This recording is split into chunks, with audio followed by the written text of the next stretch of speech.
Hello, welcome to Women Created and Called Live. I am Beth McGrain Tran, and today we are going to be talking about something that is, I'm taking myself on. So I wanted to show you what it looks like, literally like in real time, what it looks like to apply the 4 keys to connection that I have been talking about. So if you go back just 2 weeks ago, I did an episode about creating connection. It's called Connection is Key.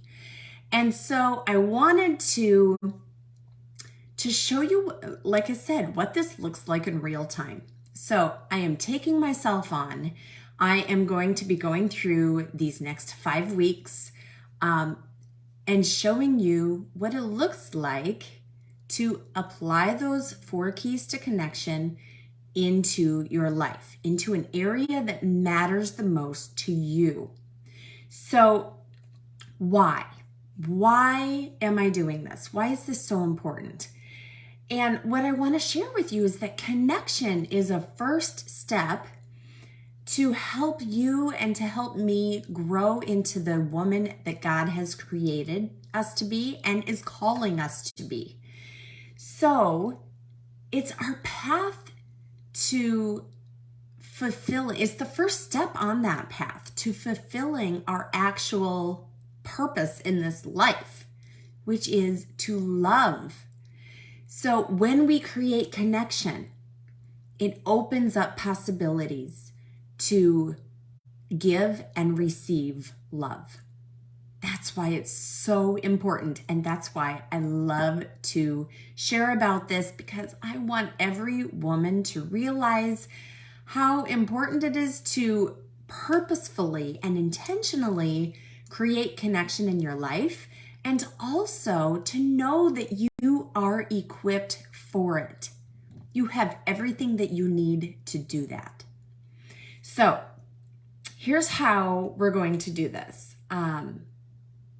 Actually, a little bit more about why this is so important. It's true.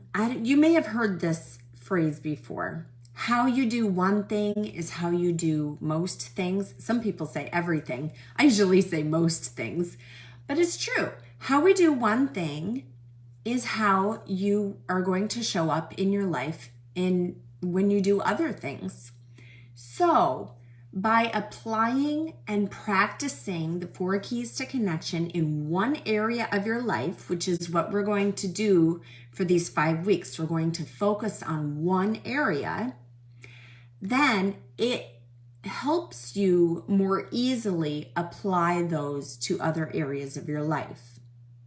So you are going to start to see changes, not just in the area where you're focusing on, but you're going to see it in many other areas of your life.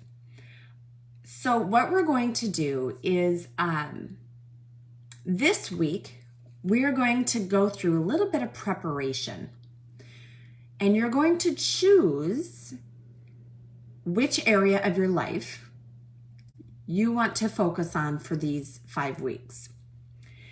So my suggestion, the very first place to start is to pray for the Holy Spirit to guide you. So if you don't mind, let's do that together right now. In the name of the Father, and the Son, and the Holy Spirit. Holy Spirit, we ask you to guide us as we take a close look at our lives, and we look at the areas that are maybe not the way we would like them to be, and maybe not the way that you would like them to be. And we ask you to guide us and give us the grace that we need to do our part. We ask you to move in us, inspire us into action, Inspire our thoughts. Help us unite our will to yours. And let all of our actions be toward your glory and for the good.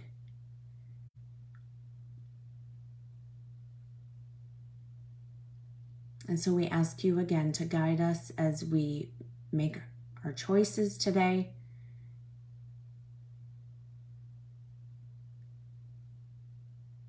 In the name of, with the Father and the Son, in your most holy name. Amen. Okay, so we have prayed for the Holy Spirit to guide us in our choices. Now, sometimes when we have a choice in front of us, sometimes we think, how can I know that my choice is the right choice? Sometimes we get very, and this actually causes us to procrastinate very often because we're trying to get it right. We're trying to do the right thing. And so I wanted to offer a little bit of guidance for you if that is you, if that has been your pattern in the past. Because God doesn't want us to stay stuck. He wants us to move. And so, how can we trust the choices that we're making? Well, number one, you can start with prayer, like we just did. Number two, you can ask yourself, where is your heart? Is your heart and your will united with God's will? And maybe you ask, how can I know God's will?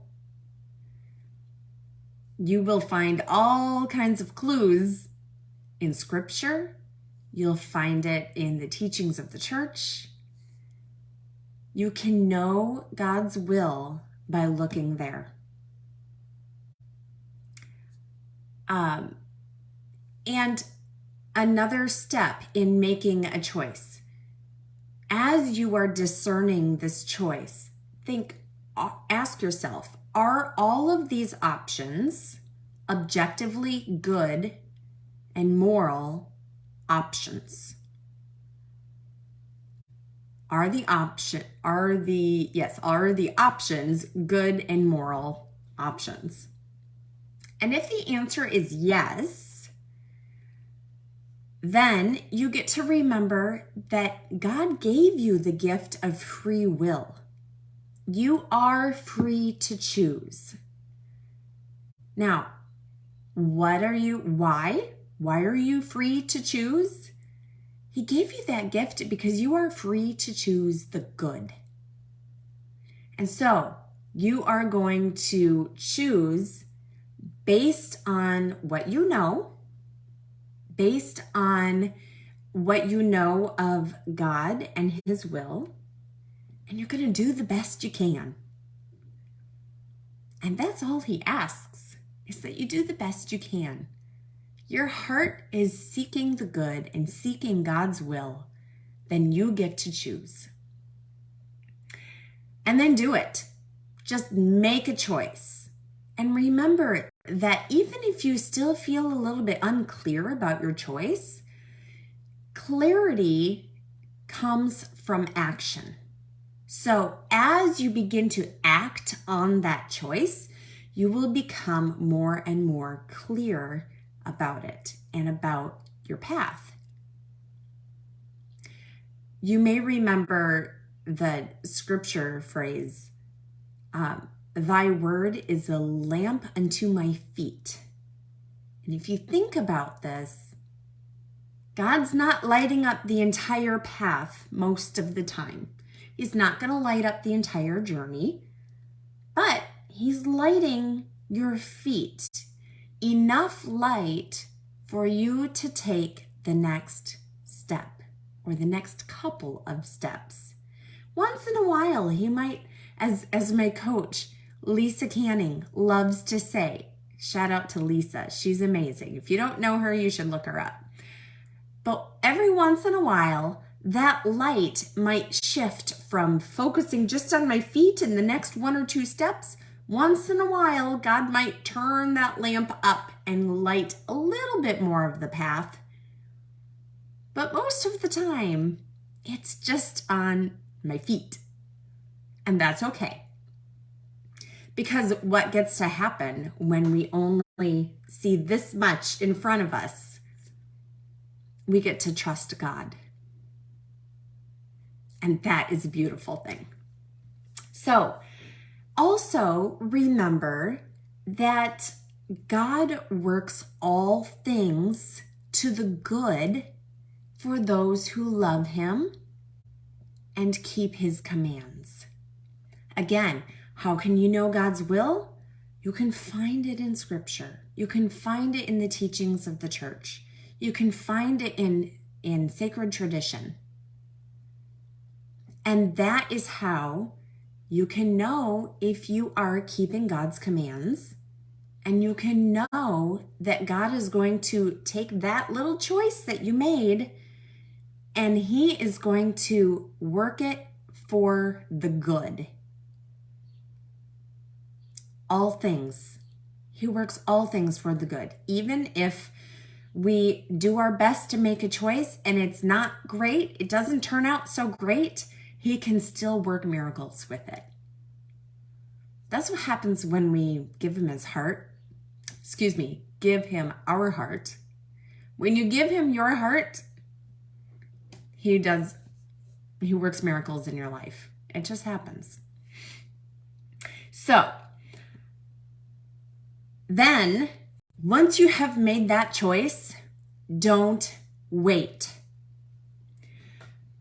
When the choice is made, it is time to begin. It is time to get into action.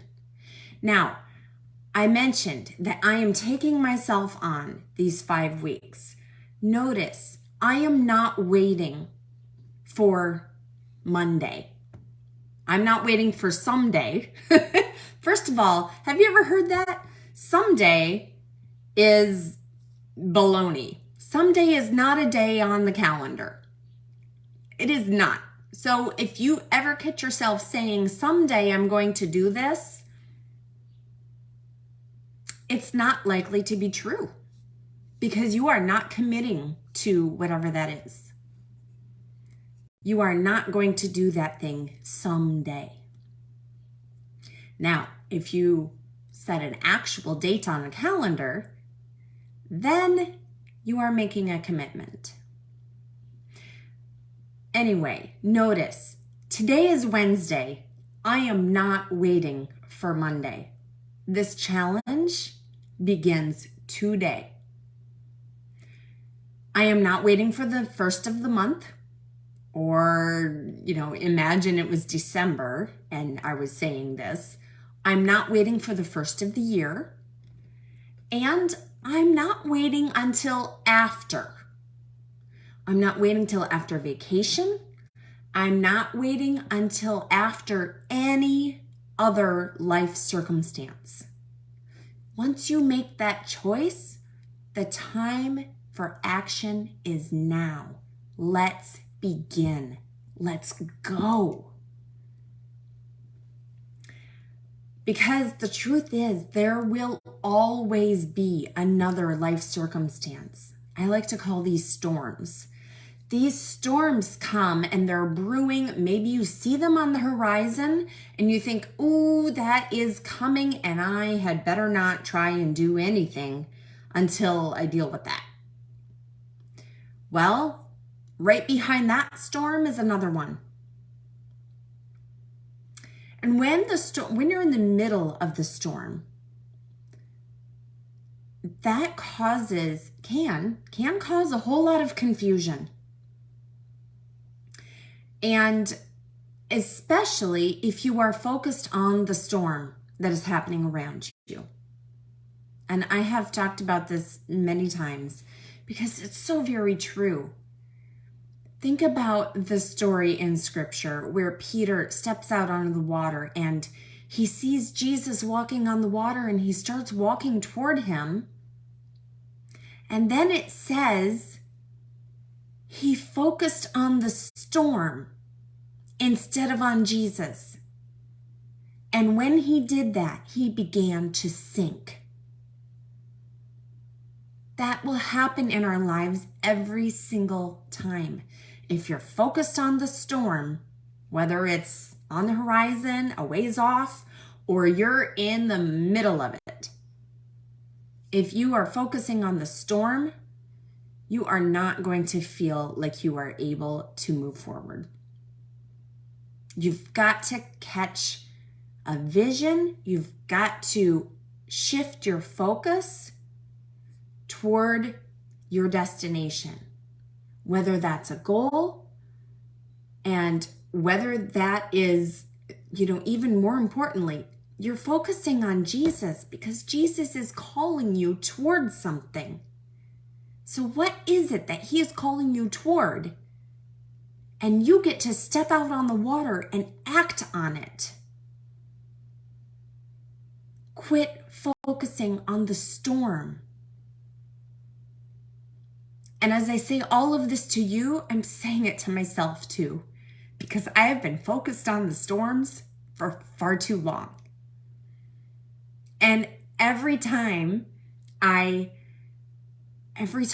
get my focus in the right place, I notice if I shift that focus off of my mission, off of my goals, off of where Jesus is calling me to, I spin in confusion. I waste time. I stop taking action. And so, like I said, I'm saying this to you and I'm saying it to myself also. I'm only 2 steps ahead of you because I am walking this all the time. And it's a practice. It's one of those things, just like growing in virtue. We will not be perfected until we are at heaven's gate, ready to enter heaven. You will be perfected before you enter heaven. Somehow, whether it's in this life or in purgatory, you will be perfected before you enter heaven. All of this is a journey, and we can grow and we can become more and more and more of the woman that God created you and me to be. And we can have a beautiful life along the way. All of the ups and downs, all of the struggles, the trials and the triumphs creates a beautiful life. Anyway, sorry I got just a smidge sidetracked there, but it was all so important. So let's go. Let's act. Okay, here's where we begin. Okay? Now, I created a tool that it's not a novel idea, although the one that I created is unique to me. I adapted it for what I love to teach you. And that is how you can create connection in every area of your life. And again, like I said, because that's the beginning of everything else. So I created what I call the Connected Life Wheel. Now you may have heard of the Life Wheel before. It's a tool that is frequently used in life coaching.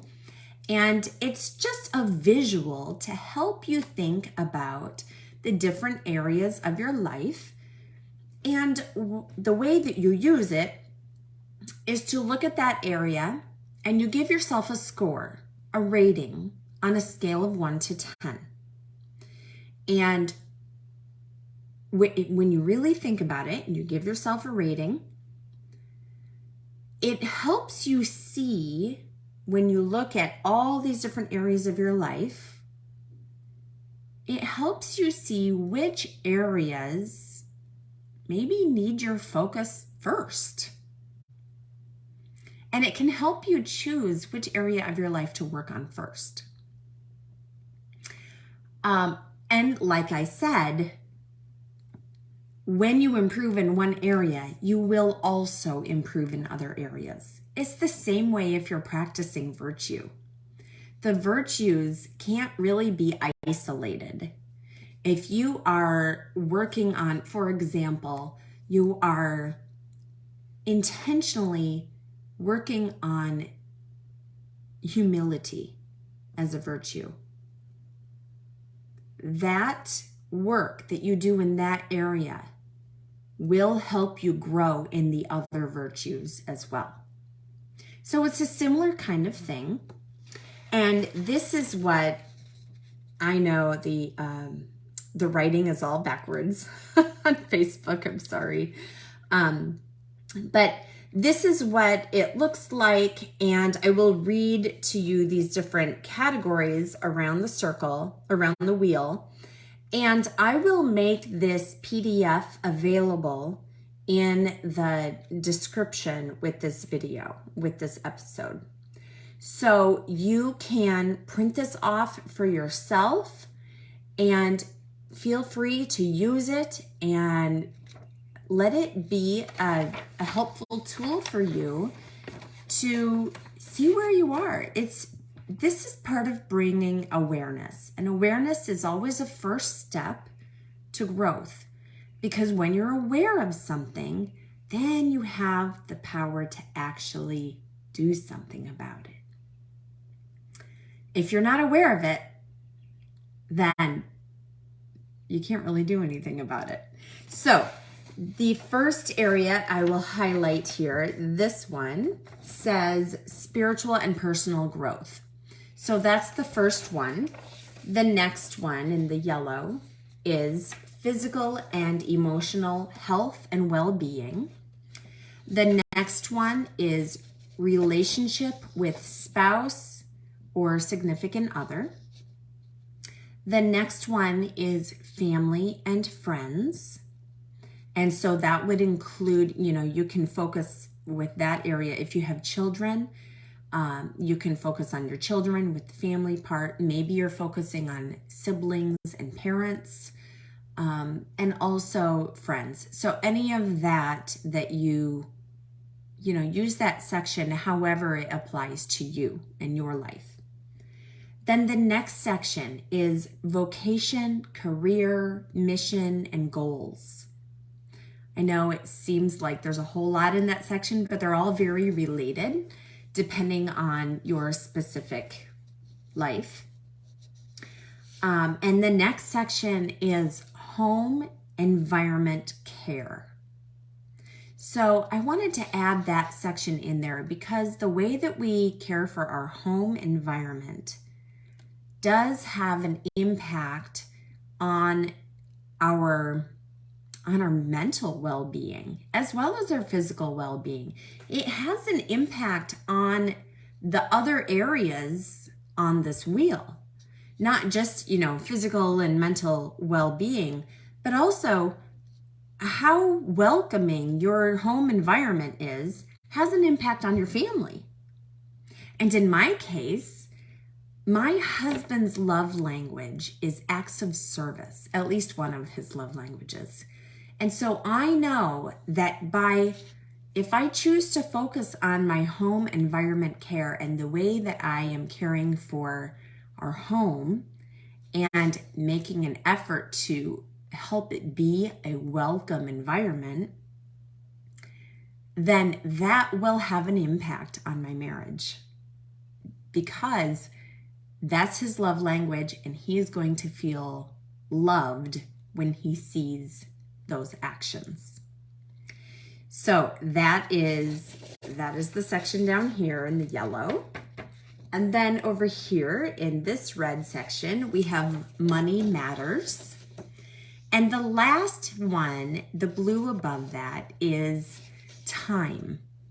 And I included time on this wheel because this is an area, again, it affects all of the other areas, really. But so often we think that we have no time.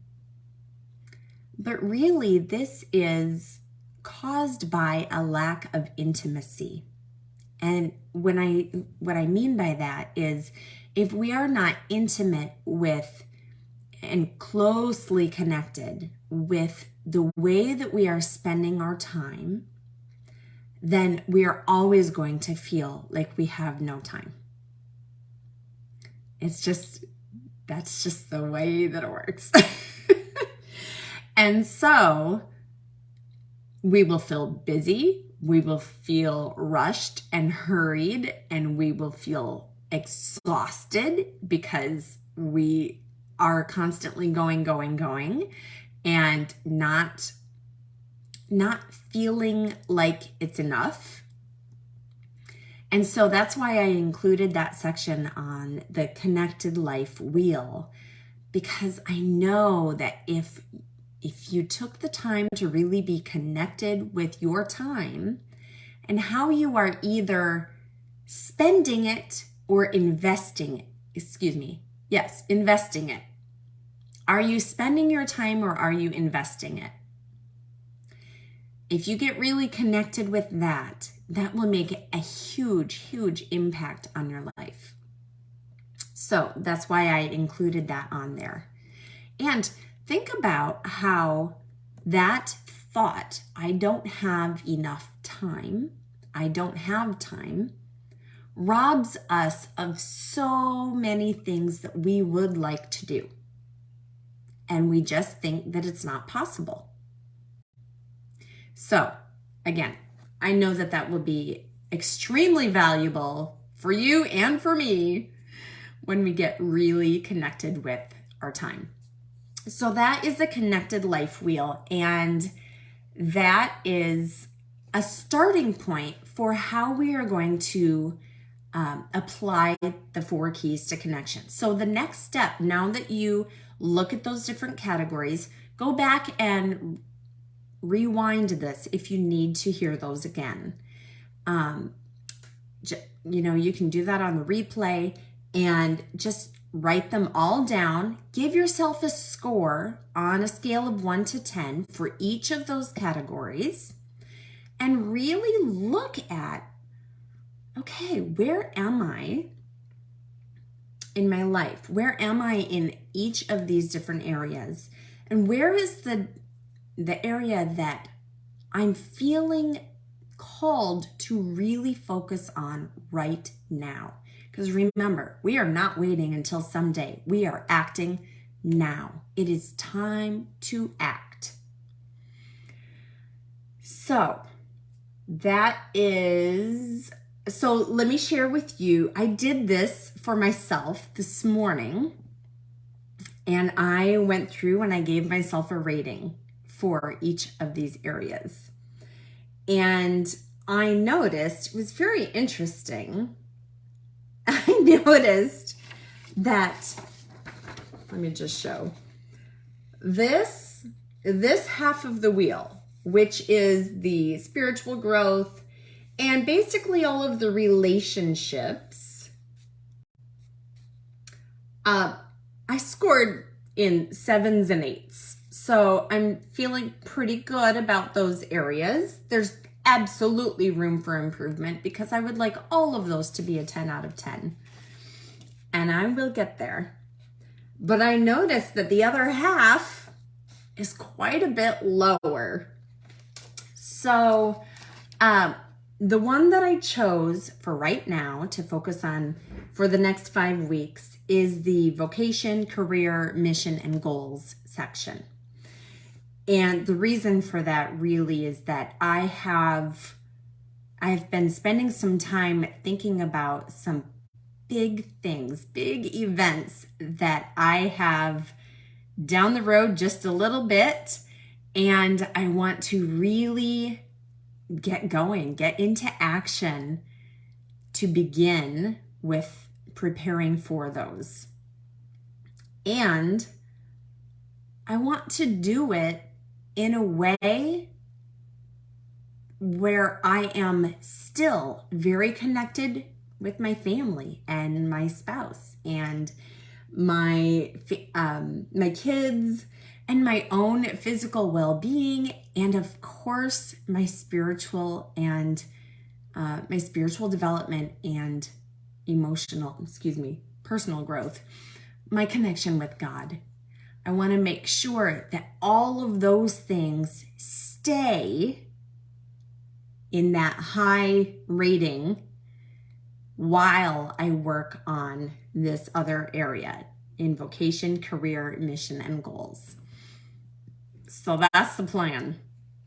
And I'm excited and a little bit nervous at the same time, which is fine because that means that I'm stretching myself, and that's fantastic. I think it was a couple of weeks ago when I mentioned, when we are comfortable, we are not likely growing. We are not called to just be comfortable. We are called to greatness. We are called to go out on the skinny branches, as Michael Strassner says. Live life on the skinny branches. Take a little bit of risk, because the person that you become along the way is where the real growth and transformation happens. So the more that you stretch yourself in this way, the more you can step into the woman that you are created and called to be. And know, again, you are equipped for it. If you want to know more about that, about how you are equipped for it, first, stay tuned to this podcast, because we're definitely going to be talking about that more. And also, just reach out to me. You can find me on email, beth@womencreatedandcalled.com. You can also find me on Facebook or Instagram. It's just Women Created and Called. And I would love to connect with you. And I would love to hear what you are choosing to stretch yourself. What area are you choosing to create connection over these 5 weeks? Let's support each other and hold each other accountable, okay? So the next part, is to sort of take inventory. I'm going to take inventory of where I am right now. Whenever you set out on a journey, you have to know where you are starting, right? If you're looking at a map, it's not very useful to you if you don't know where you currently are. I just pictured looking at a map of, say, Japan or something. If I were planning to go to Japan and I'm looking at a map of Japan and I'm not on that map, I'm over here in Indiana. That's not going to be very helpful. But anyway, so looking at where I currently am, I'm going to use what is called, it's cognitive behavioral therapy. It's also called, by the Life School, they call it the model.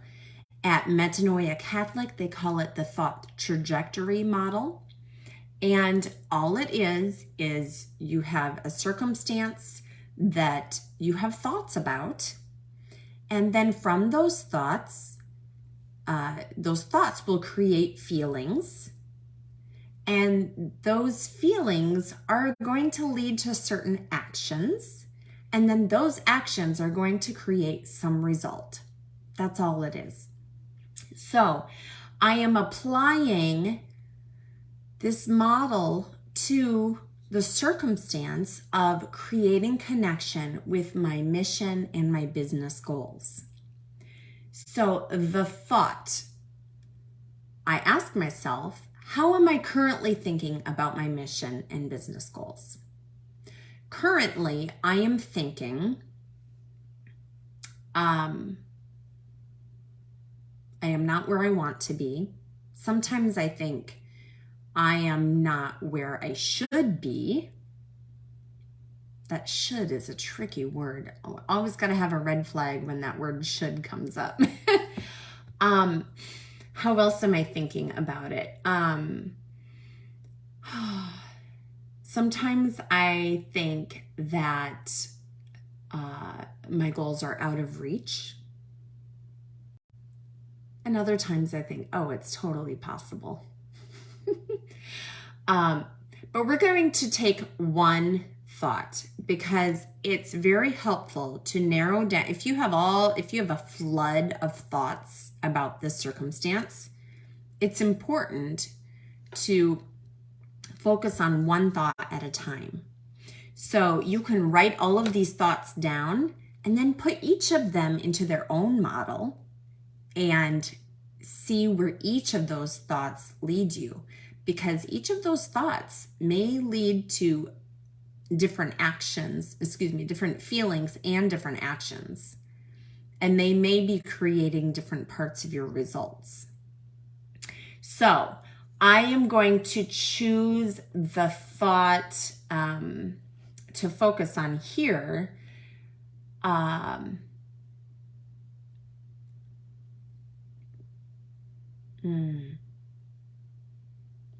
Okay, a thought that is coming up frequently right now is I don't know what I should be doing. That's a thought that comes up frequently. Remember when I talked about spinning and confusion?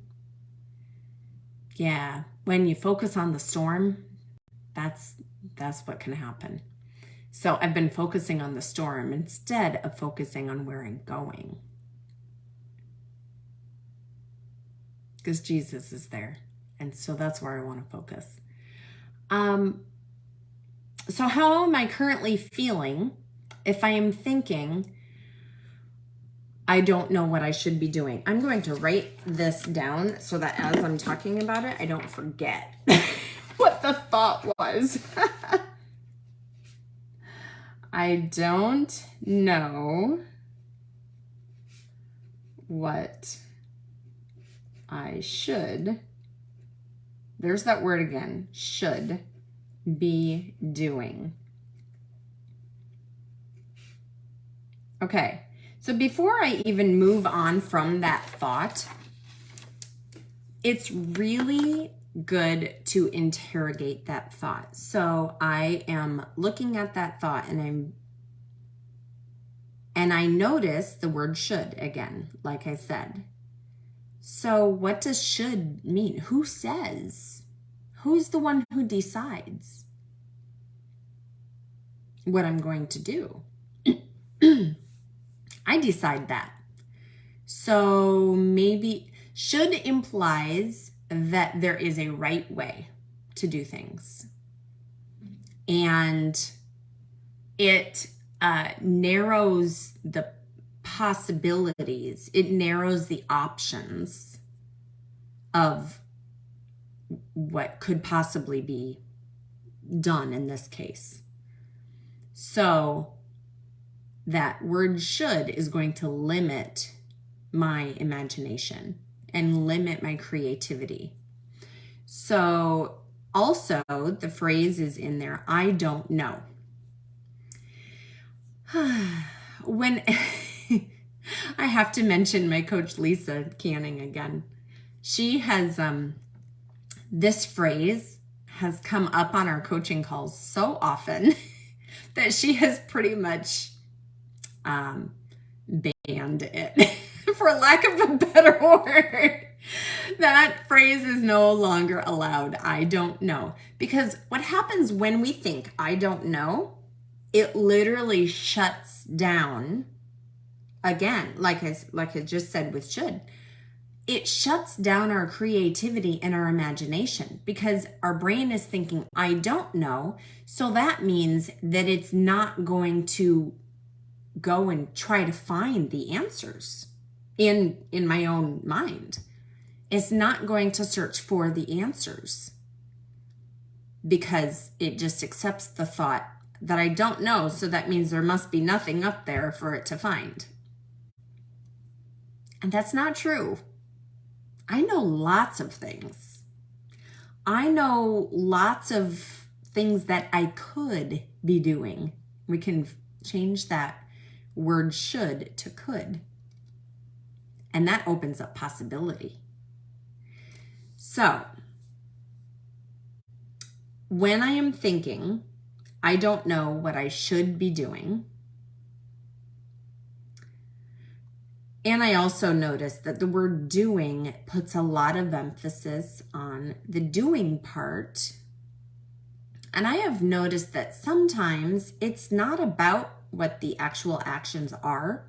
It's not about the actions that I choose. Sometimes it is the way that I'm thinking while doing those actions that makes a difference.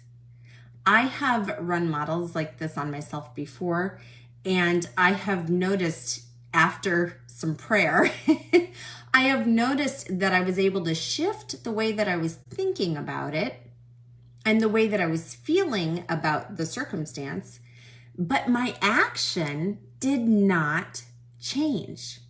At least the action that I was gonna plan on doing, because I was now coming at it from a different perspective, and because of that, the thinking is what changed the result, not changing the actions. That is so important to notice. The thinking behind the actions actually changed the result, not the other way around. So, okay, so moving on. If I'm thinking I don't know what I should be doing, what is the feeling that I feel when I'm thinking that? I am feeling, I feel confused.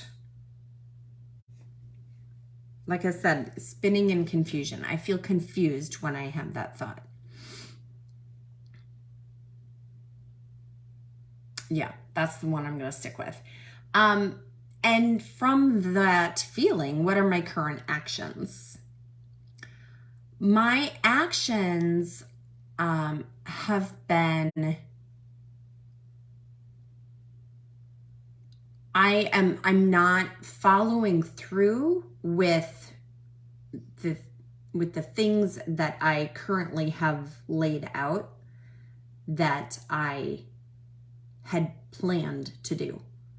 So each week I have certain tasks that I have on, sort of a checklist, and I am not completing all of those tasks. I will do some of them and then I stop. And I somehow, that feeling of confusion is causing me to stop taking action. Because somehow my brain is thinking, oh, I am confused. Notice that is simply a thought also. Confusion and stuck, as sometimes we say, I am stuck. If you say those words, I am stuck, that is simply a thought. And it's a thought that you are choosing. I know this from experience. I was just coaching myself the other day about this. I don't want to choose the thought, I am stuck anymore. When I think I am stuck, again, I feel confused, and I don't take action. It stops me from action. So that is my current actions. And then, of course, my current results are that I'm not doing. Very often what happens is the thought that you are thinking shows up in your result line. So if I am thinking I don't know what I should be doing, then, like I was telling you before, since my brain is not doing any work to try and find possible options and possible answers, that could be that maybe I really don't know what I should be doing. Or, like I said, I can change that little word. I don't know what I could be doing, because my brain has not done the work to figure it out because of that thought. Okay, so that is called an unintentional model. I am not actively choosing that thought on purpose. It's more of a subconscious choosing that thought. I don't know what I should be doing. I had to dig a little bit to find what the thought was that I'm thinking about the circumstances of creating connection in my business. So then you can move to an intentional model. So sometimes with this next part, you can actually enter that model in any spot, any line. So it can either be the thought line. You can come up with a thought that you want to think first and then see where that takes you. Or maybe you want to start with a feeling. How would I like to feel instead of confused? Sometimes you can go straight to the action line, but I don't really recommend that, because as we already talked about, sometimes the actions don't change, and what really matters is changing the thought. And you can also start from the result line. So I have the result of not taking action and not even trying to figure out what actions I could be taking. But instead, I want to think about, okay, what would success look like? Now, also notice the circumstance in the second model does not change. The circumstance is still creating connection with my mission and business goals. So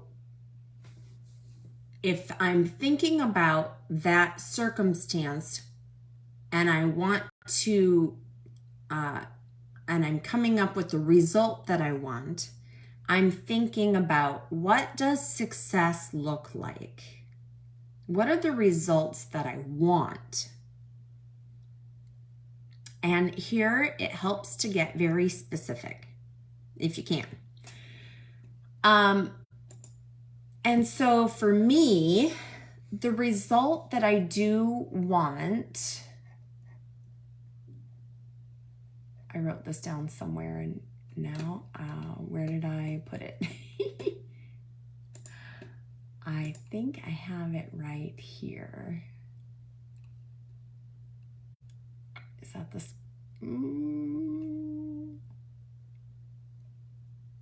Oh, phooey. I don't know where I put it. Sorry about that. Okay, I have it. So the result that I do want is to grow my email list. Again, what I'm going after here is better connection to the goals. So one of the goals that I have is to be better connected with my community, with my online community. I actually wrote down a couple of things here. Oh, here is the big goal. Serving my community and generously loving by sharing the real me that I am made to be. So the result that I want is that I am actively serving my community and I am connected with them. I understand their needs, what they want, and I am so connected with them that I am able to love and serve them well. That is what I want. So that is what success would look like to me. So then the next part, you can flip the model upside down. So I started with the result, and now I'm going to go, okay, what actions could I possibly take?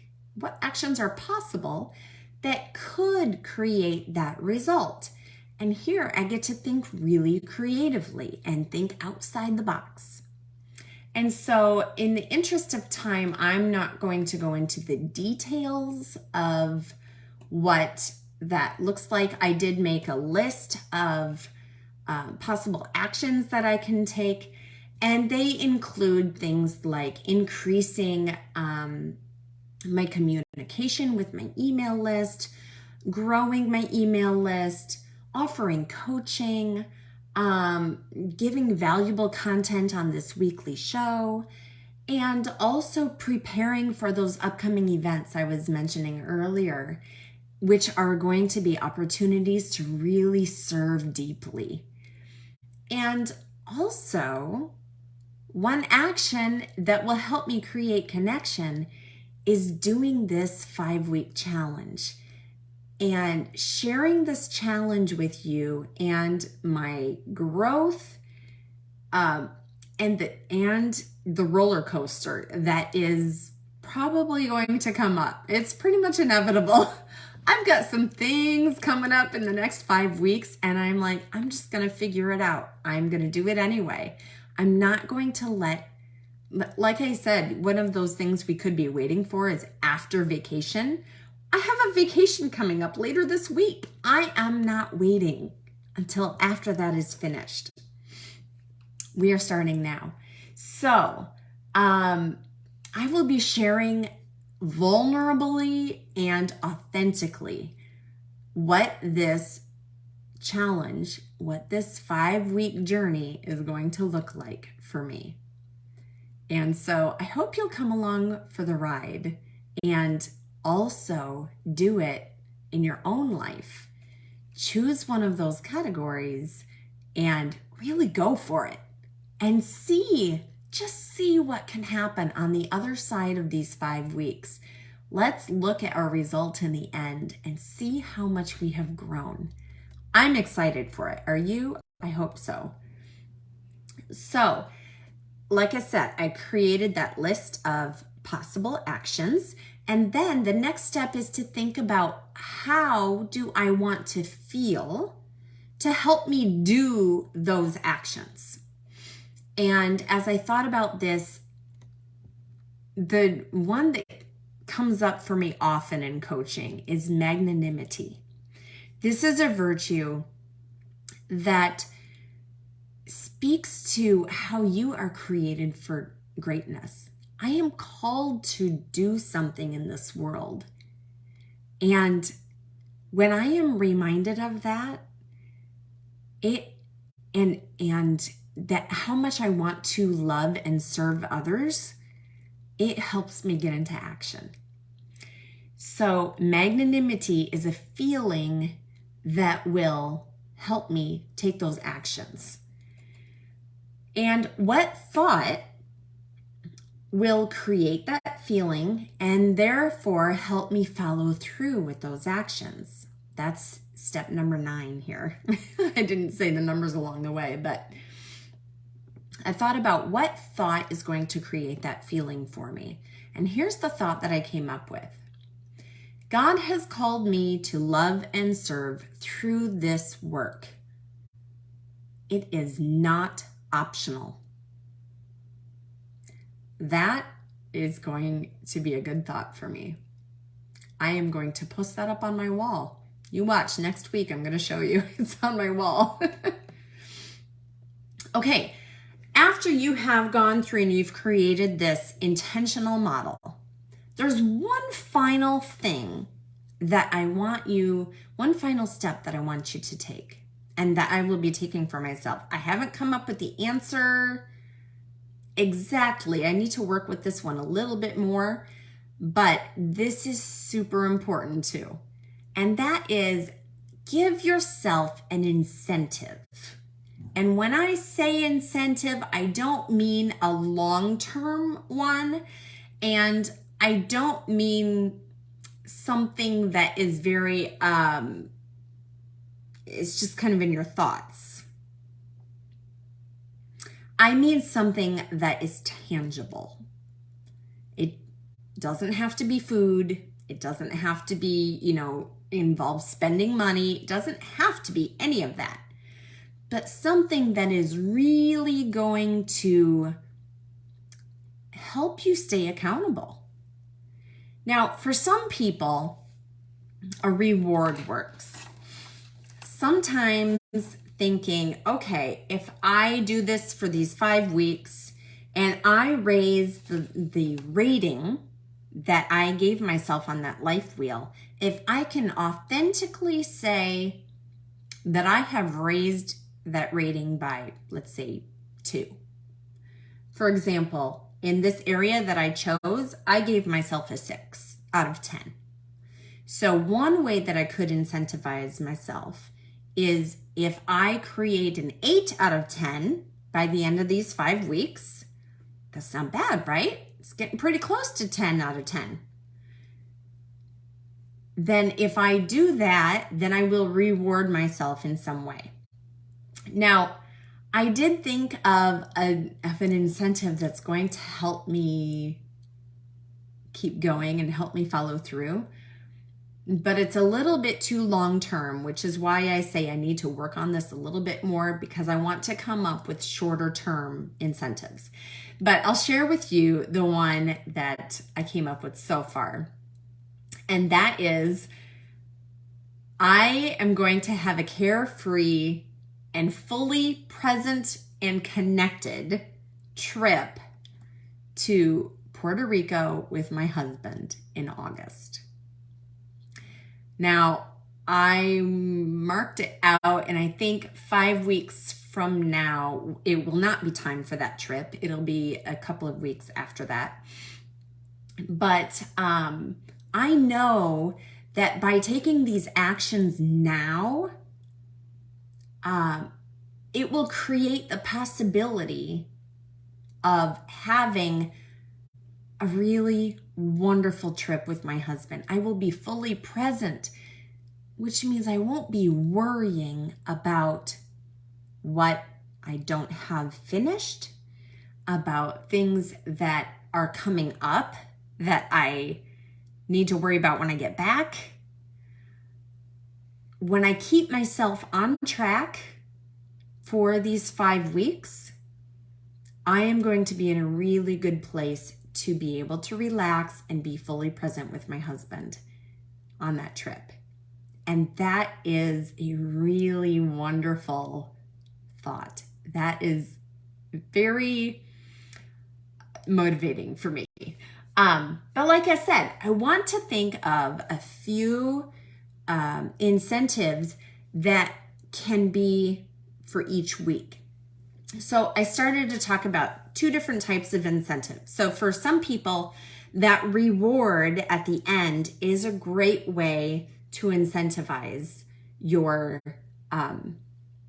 plan, your actions, your goals to create connection.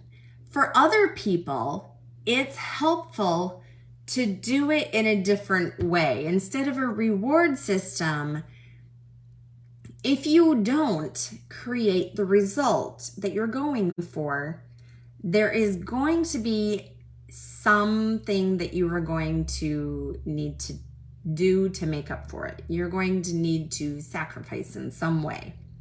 For some people, they will say something like, okay, if I don't reach this specific measurable goal, I am going to, let's say, donate some amount of money to some charity.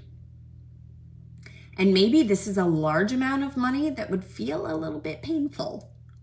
Now, in the end, something good is still coming from it, right?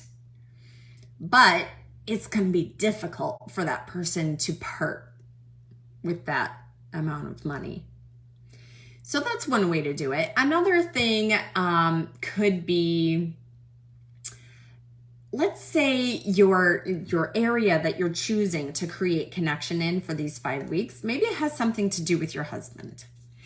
And maybe however you're choosing to measure it, maybe if you don't create the result that you're going for,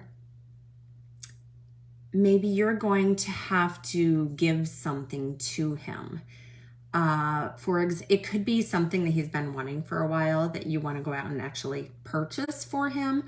Or it could be something like you're going to, one that comes to mind, maybe you're going to mow the lawn every week for 2 months. Something painful. That might not work so well if you already mow the lawn. But if that's not something that you typically do, then that could work for you. You know, if that is a painful little sacrifice for you. Anyway, or maybe you're going to have to give him a back rub every day for a month or something like that. But hopefully you understand how this works. It's important to give yourself an incentive. It will help move you through those times when your willpower, which never rely on your willpower. It will help get you through those times when your willpower fades and it's just not there. And you think, maybe I don't really need connection. Maybe I don't really need to stay connected to my career goals. Maybe I don't really need to, we have enough connection in our marriage. Maybe it's not so bad. But there was some reason that you chose that in the first place. Maybe it has a really low score. Maybe you're at a 3 out of 10 or a 4. You could have so much better. Maybe you want to connect with your kids. Are you noticing that your kids are off on their own all the time? Do they have their noses in their screens all the time? Do you even notice when something's going on in their life? Do they know very much about you?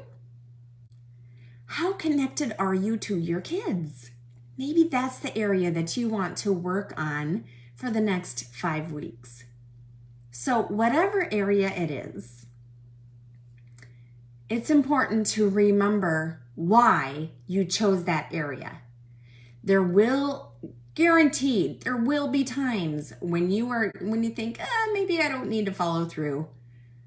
But hey, like it says in the tagline of this weekly show, I'm here to help you get over whatever fear is holding you back and keeping you from following through with God's plan for your life.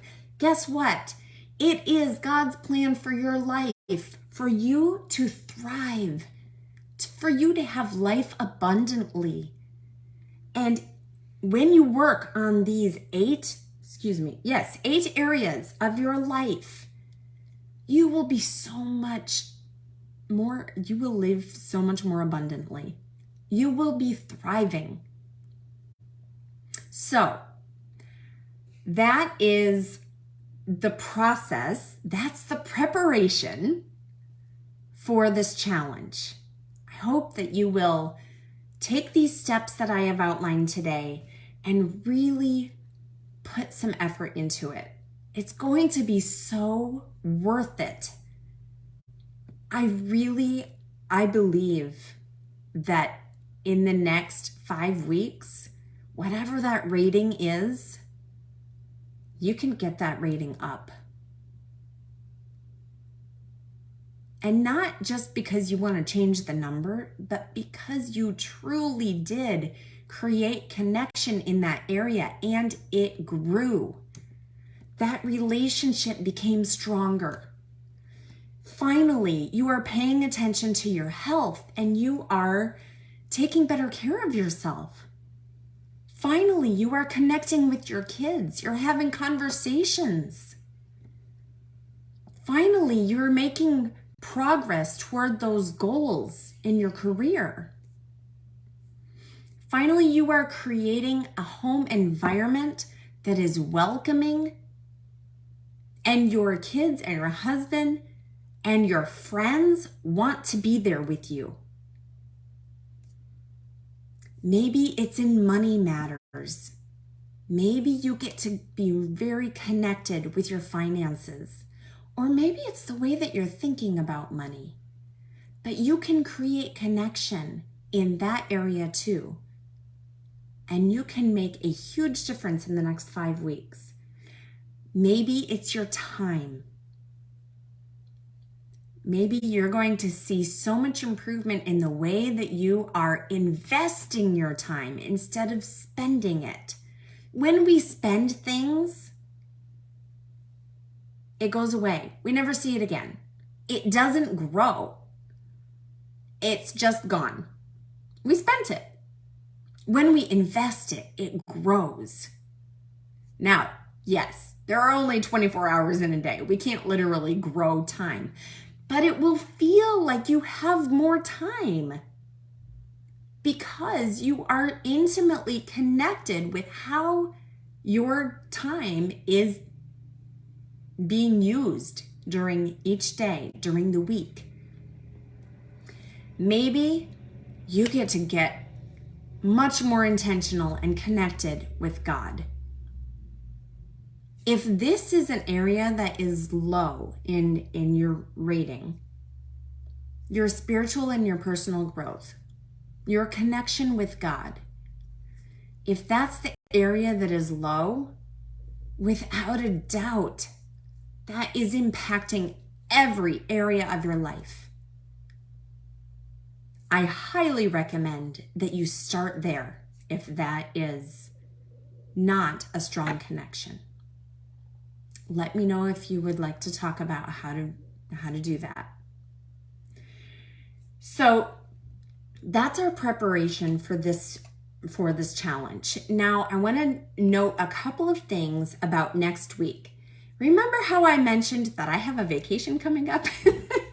So we are still going to have a live show next week, but it's going to not be on Wednesday. It's going to be on Thursday. So Thursday at noon Eastern time here on Facebook, on this page. And so we will make it happen. It's just going to be 24 hours later.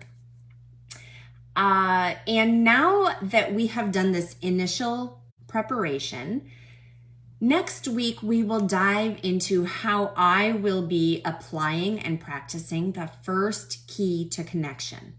And that is availability.